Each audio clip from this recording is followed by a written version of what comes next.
My name is Tracy Shetterly and I live in Riverside, California. I work as an elementary school teacher in Bloomington. My husband's name is Ryan and we have Maddox, Ella, Lana, and Asher. And we have one angel in heaven and her name is Aurora. We found out that we were expecting in February and it was a pretty surreal moment because we found out exactly 2 years later that I had found out about our previous pregnancy that we had lost. At my first appointment with him, we found out that they actually had the same exact due date as well. We were very excited but nervous because my water broke early with our last, so we were worried in the beginning of pregnancy that that could happen again.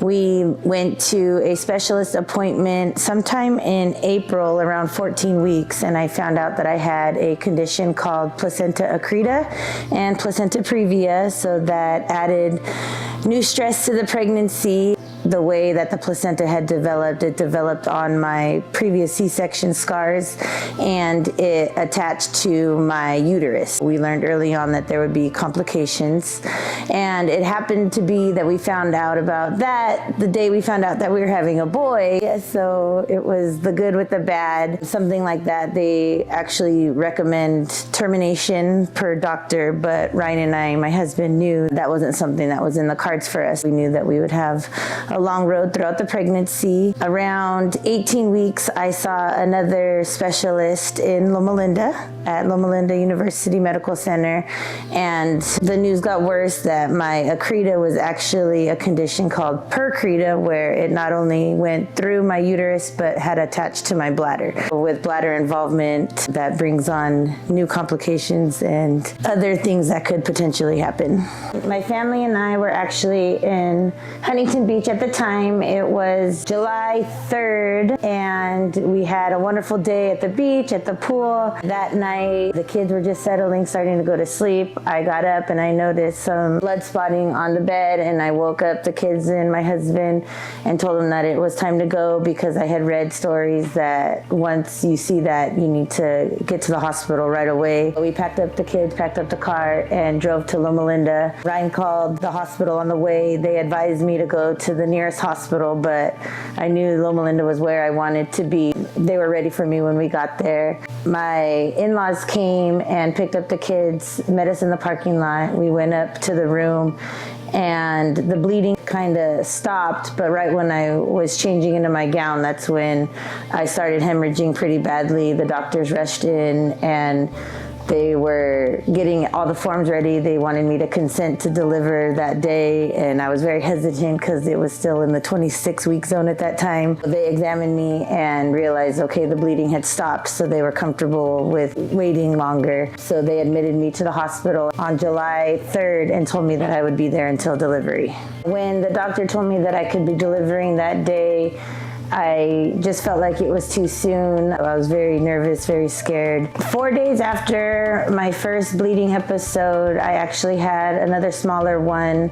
In the late afternoon, we had just had some visitors come. The kids had come earlier that day. They went home. I had a second bleed, same thing. The doctors rushed in, they examined me. They realized it had stopped, so they were comfortable waiting it out a little bit longer. A few hours later, I had used the restroom and saw a lot more blood this time. The doctors rushed in and they told me that it was time.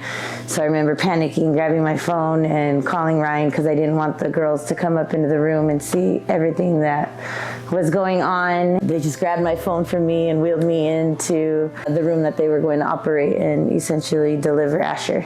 July 7th, Asher was delivered and taken to the NICU, and Ryan was able to go there and meet him.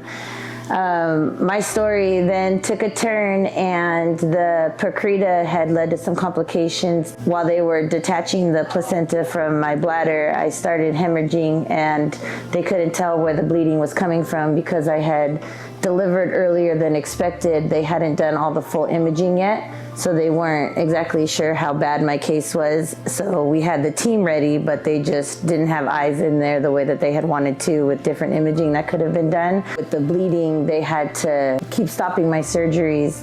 So in a course of about 4 days, I had 7 surgeries to finally stop the bleeding and for them to stitch up my bladder.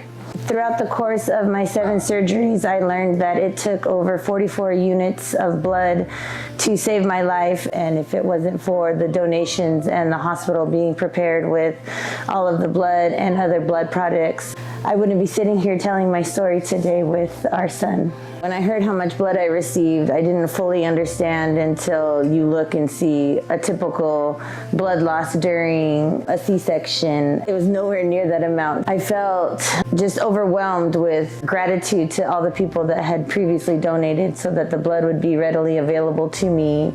You hear about blood drives and giving blood and the importance of blood, and you don't tend to really take that into consideration until you are put into a situation like mine to realize that if there weren't people that donated all the time, then outcomes aren't the same. When they were able to kind of subside the bleeding, they were able to take me off the sedation and then take the tube out because I was intubated for about 24 hours. I remember waking up kind of in a panic, not really knowing what happened, but I was surrounded by my family. They were there with me. Ryan had told me that Asher was born, and I learned that they had stopped the bleeding, but that I still needed one final surgery to go in and make sure that they had closed my bladder all the way and to wash everything up. I learned that I was actually still laying there open. They had vacuum sealed me until they felt that my body was ready. That night, about 12 hours after I had come off of the sedation, I went back in for my 7th and final surgery. That final surgery, I think, was even harder than the initial one, delivering Asher, because I was fully aware of what had happened, and the look in the doctor's eyes there, while they were hopeful, they had seen me go through a lot and they weren't always sure that they were going to get the outcome that we all wanted. So I kind of went in a little more nervous for this surgery because everything that had happened. But they did it. The doctors at Loma Linda were amazing. After I was able to get up and move around after my final surgery, I was able to be taken down by a wheelchair and with Ryan to go meet Asher for the first time. I remember him being so tiny in his little crib and just thanking God that both of us were here, seeing his little body and that he was already such a fighter. I knew he was going to pull through.